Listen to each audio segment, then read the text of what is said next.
Minister's questions. Member for Princestown. Thank you, Madam Speaker. Madam Speaker, question number 1 to the Honourable Prime Minister.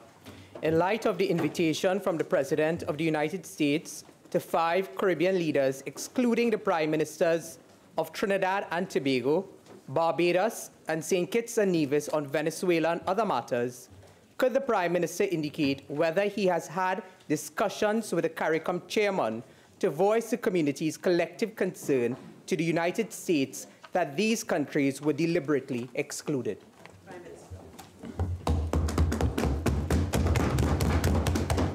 Madam Speaker,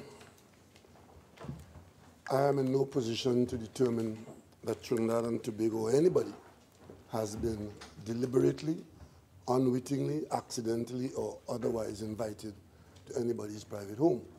What I do know is that as Prime Minister of Trinidad and Tobago, I am constantly in communication with my CARICOM colleagues, including the chairman of CARICOM. Supplemental, member for Princestown. Thank you, Madam. Madam, that response from the Honourable Prime Minister, one might describe as a fool's paradise.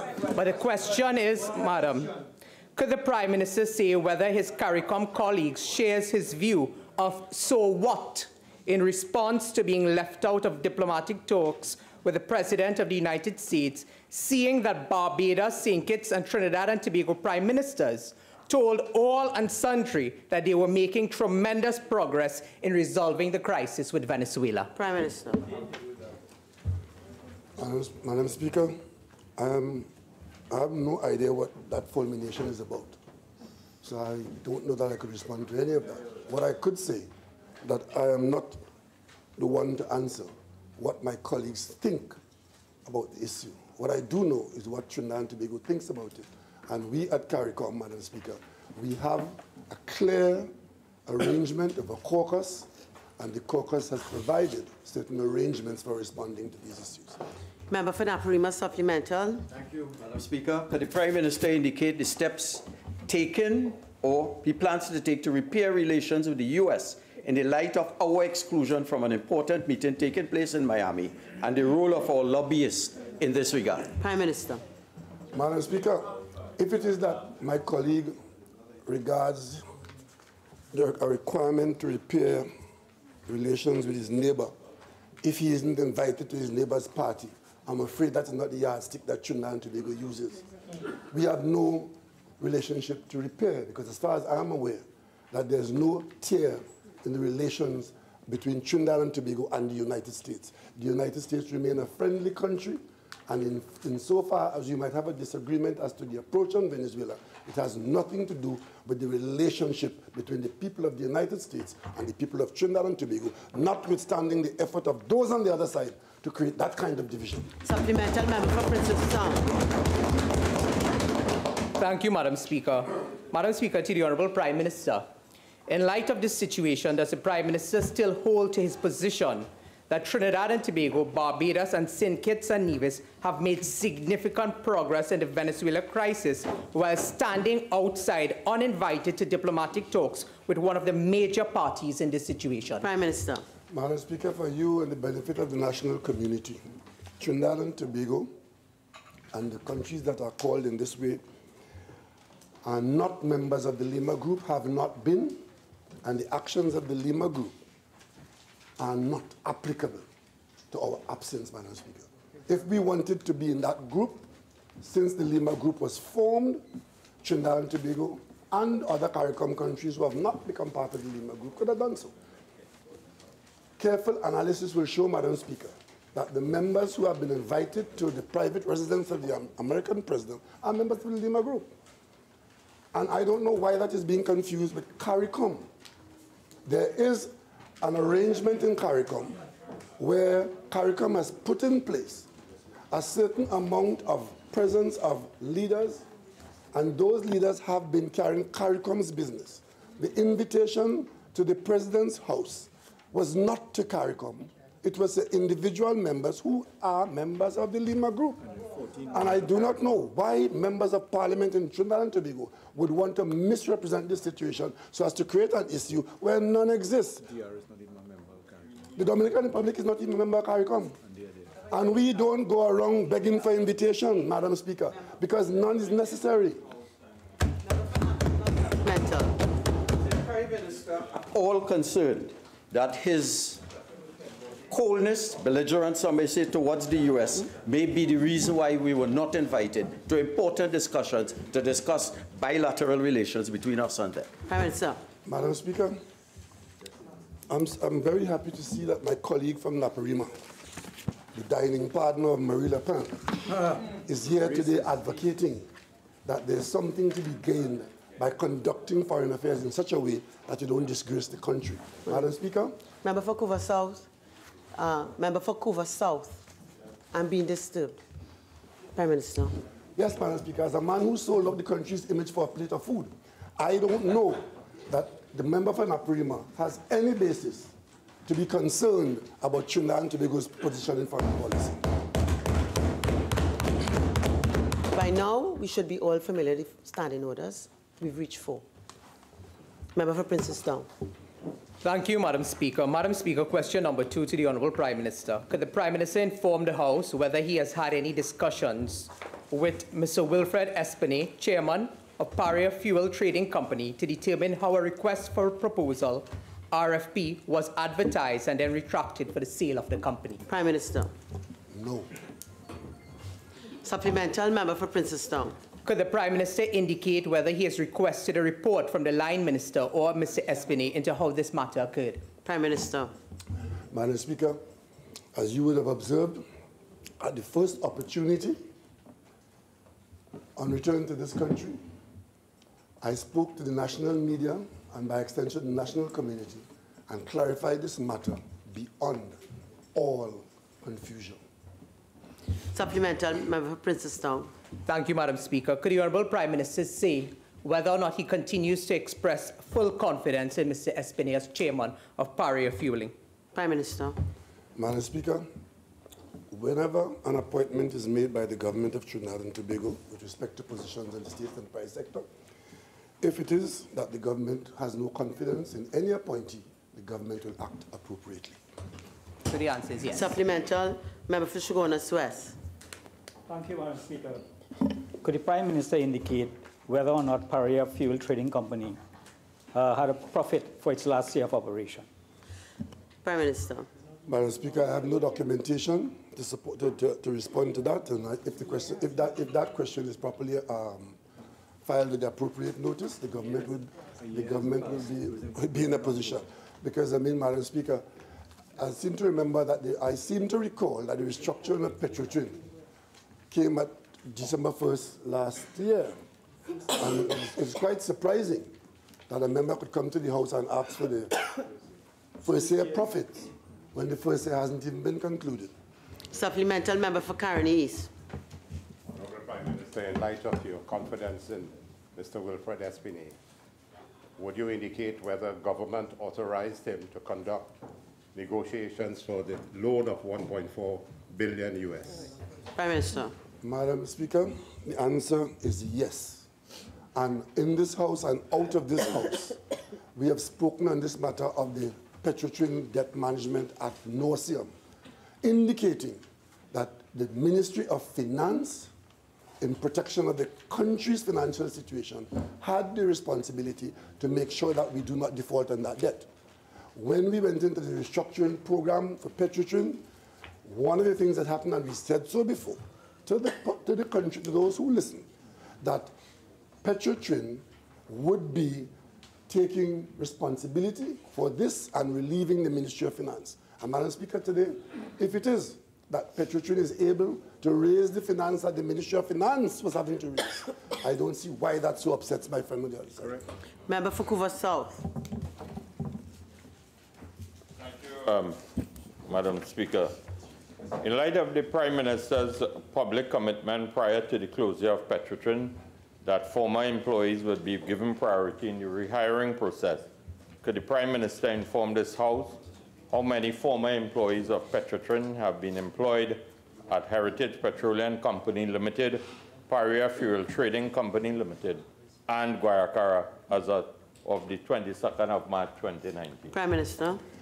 Madam Speaker, I am in no position to respond to that question, but if the question is filed with appropriate notice to the relevant minister, I'm sure an answer could be had.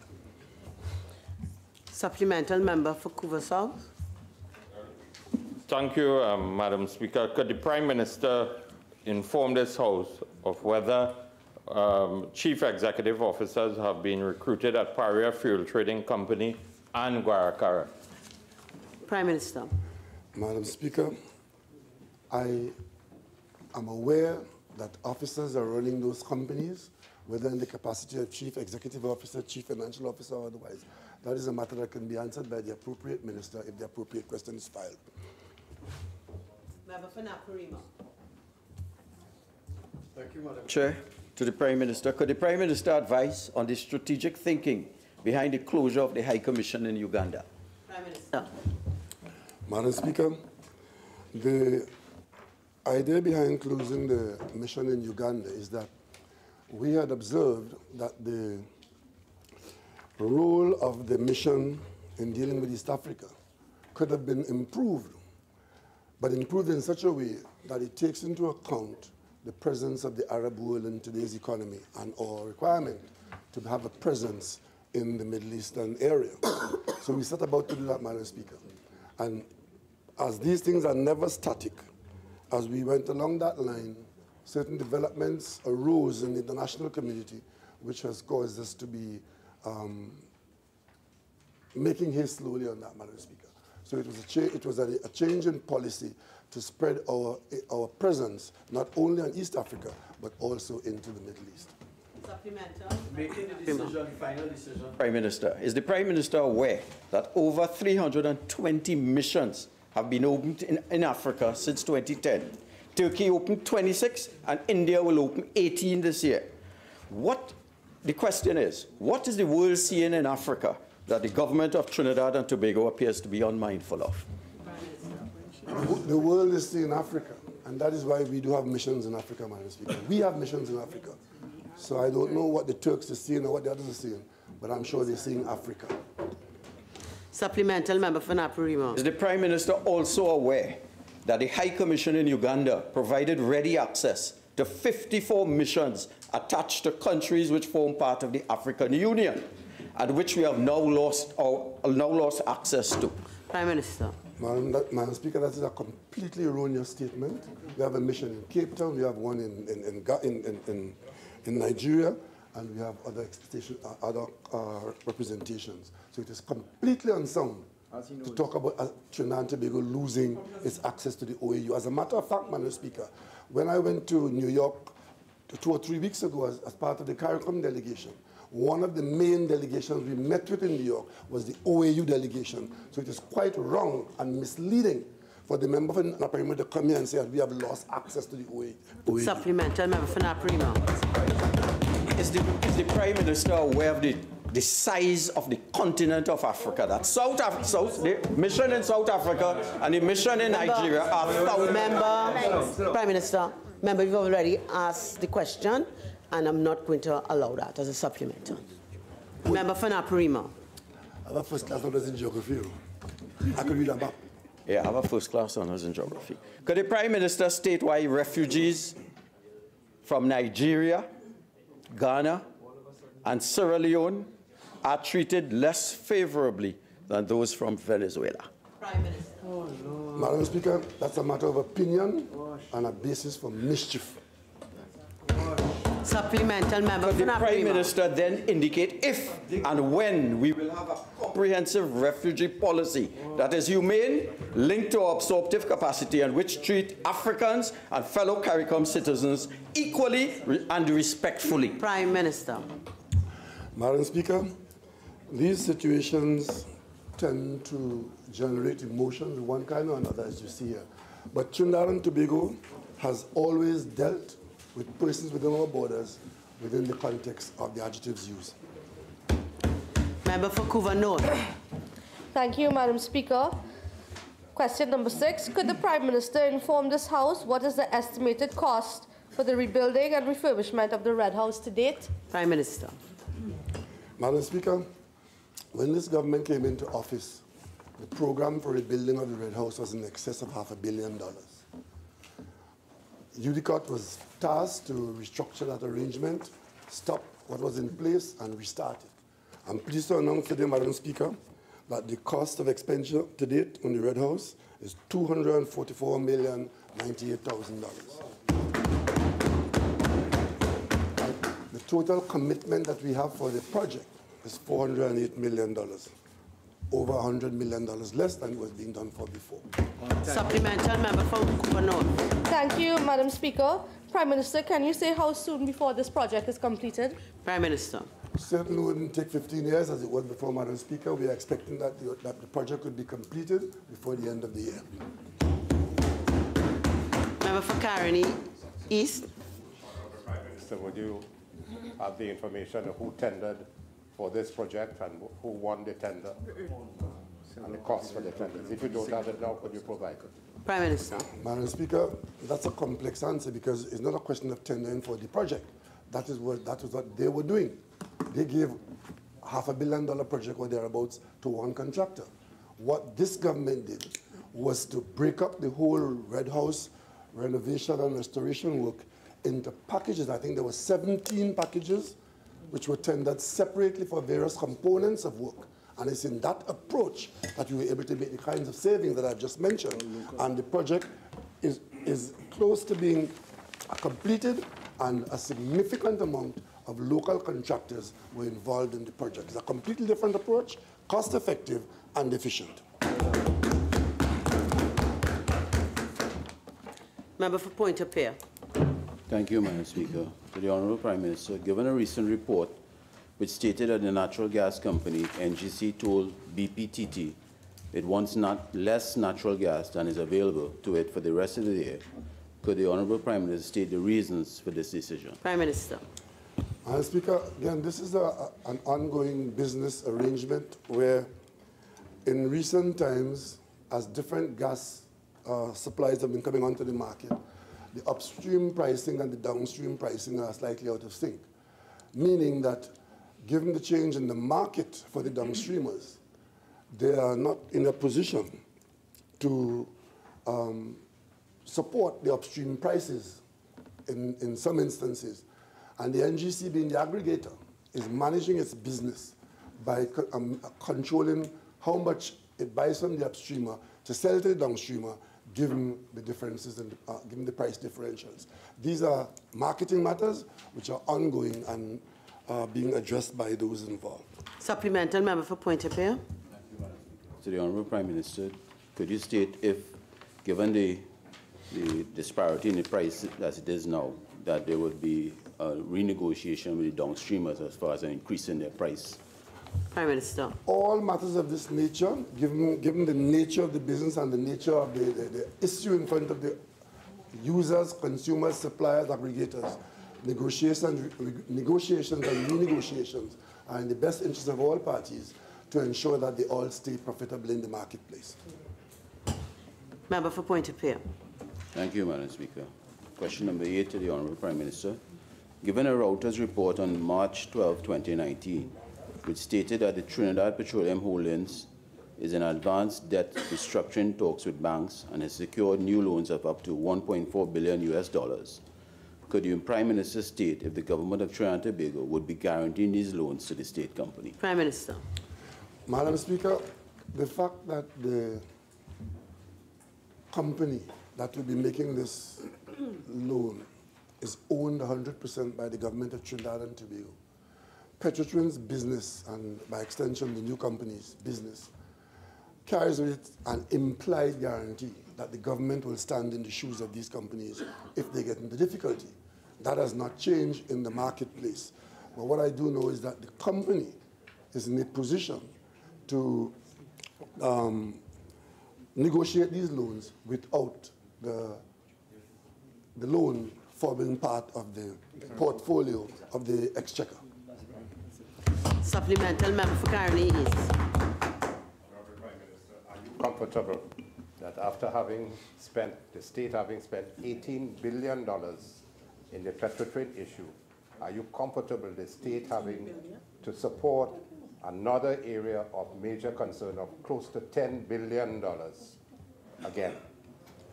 Prime Minister. Madam Speaker, I have no idea what he's talking about. Member for Caroni Central.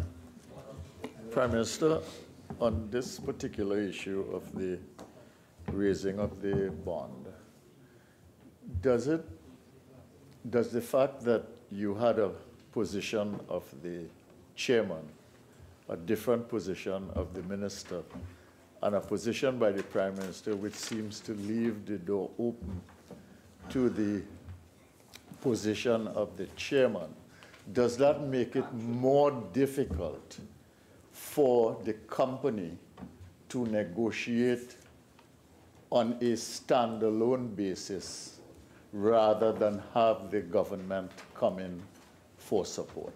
Prime Minister.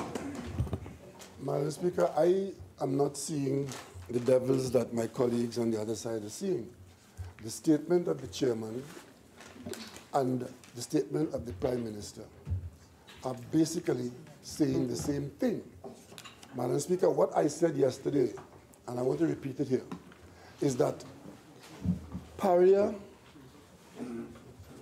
Company is a new subsidiary that was formed specifically for a purpose that responded to the non-production of fuels in Trinidad and Tobago, meaning the closure of the refinery. Until we are in a position to determine what is going to happen to the refinery, and our position of the government is work very hard to get a refinery operating there. Until we know what the outcome of that is, it is premature to get involved in speculating on the future of Paria, because the proposals that may come to us may involve some aspect of Paria's business which could be duplicated, because if we have a refinery run by somebody in Point-a-Pierre, which we hope we will eventually, then just imagine it. We are now importing fuel through Paria. That is its core and sole business. If we are now producing our own fuel in the country, then it necessarily follows that some kind of rationalization has to take place. And all I'm saying to the people of Trinidad and Tobago is not to get upset by those who are previous, and let us wait and work it out. We are out there looking for proposals for the refinery, and it would be irresponsible to shut the Paria business aspect of it out and leave the refinery without any access to what Paria is doing, because then you may not get a proposal for the refinery. That's all I'm saying, and it is very important for the government to use our positions with the refinery, with Paria, to get the best position for the people of Trinidad and Tobago. That is the government's position. So it's not a question of what the chairman says or the Prime Minister says. Supplemental, for Point-a-Pierre. Supplementary Prime Minister, based on what you just described about the refinery, do you have any regrets in closing down the refinery? Prime Minister. Madam Speaker, I have no regrets. It's a decision that any responsible government of Trinidad and Tobago would have taken, because the circumstances of the company required restructuring, and this government, true to its oath of office, has embarked upon the restructuring. There's a transitional period, and we have every confidence that the future of our involvement in the oil industry would be bright once we get everything going and once we get the support and we escape the undermining of those who will undermine us. Member for Caroni Central. Thank you very much, Madam Speaker. Could the Prime Minister inform this House whether the government approves of the intimidation and terror tactics of the military-backed regime against elected representatives in the National Assembly who oppose the Nicolas Maduro regime in Venezuela? Prime Minister. Madam Speaker, Trinidad and Tobago's position on the behavior of governments around the world is very simple and straightforward. We are governed by the international standards as embodied in the Treaty of the United Nations. Supplemental, member for Caroni Central. Yes. Honourable Prime Minister, if this situation in Venezuela escalates in terms of state terror against opposition members and their supporters, would you contemplate distancing yourself from the Maduro regime? Prime Minister. Madam Speaker, distancing myself from the Maduro regime. Madam Speaker, I am not in this job for Keith Rowley. You know. I am in this job as head of a government of Trinidad and Tobago, representing the people of Trinidad and Tobago. And this kind of unnecessary speculation will not draw me into making statements that are not in front of us. Madam Speaker, if it turns out that Trinidad and Tobago has to be a responsible nation as we are, as we were, as we will be, we will take the appropriate actions at the appropriate time on any issue. Supplemental, Caroni Central. Prime Minister, you know I didn't mean it as a personal question, but no, as you as head of government. On the website of the Foreign Affairs and CARICOM Ministry, Prime Minister, although it speaks to the issue of sovereignty and sovereign equality of all states, and it speaks to the issue of non-interference in the internal affairs of other states, on the website it also states that this is qualified by acceptance of responsibility of the international community to take collective action in cases of gross domestic violence. You have 15 seconds. Yes. Gross domestic violations of human rights or genocide.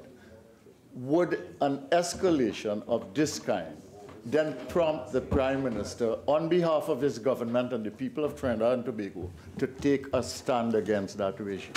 Prime Minister. Madam Speaker, the behavior of the government of Trinidad and Tobago will be determined by the principles that we stand by. And all of those principles are spelled out, whether it's about humanitarian, it's about misconduct among nations, within nations, they're all spelled out there. And that is the basis on which any government of Trinidad and Tobago will take a position in situations as envisaged by my friend from Caroni Central. Member for Caroni Central. Madam Speaker, does the Prime Minister agree that, or not agree, that recent developments in Venezuela may have rendered CARICOM very vulnerable to division and more susceptible to competing bilateral alliances, which now have the potential to undermine any recent initiatives to quicken the pace of the CSME? Prime Minister. Madam Speaker, to pretend that divisions in CARICOM is new or could be avoided because of the action of any Prime Minister is to be naive or mischievous. Madam Speaker, CARICOM has 14 nations, many of which guard certain positions very jealously.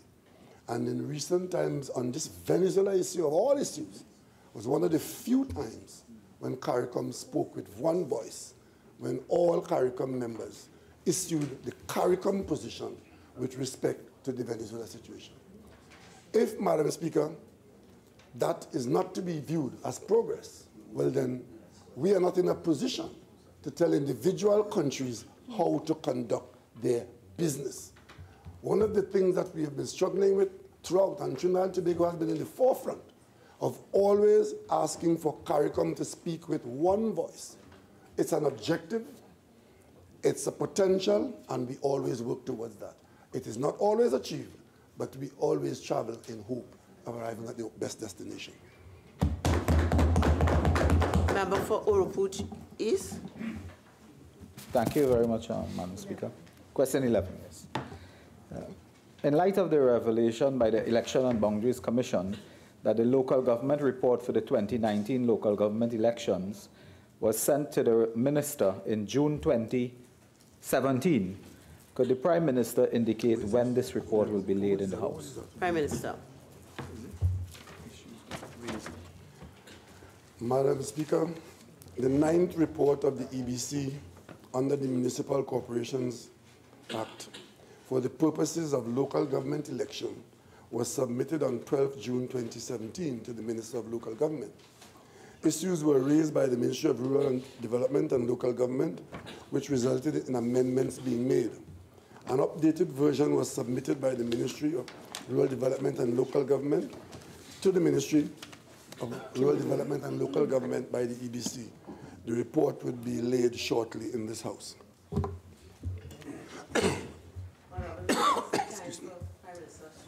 Is now spent.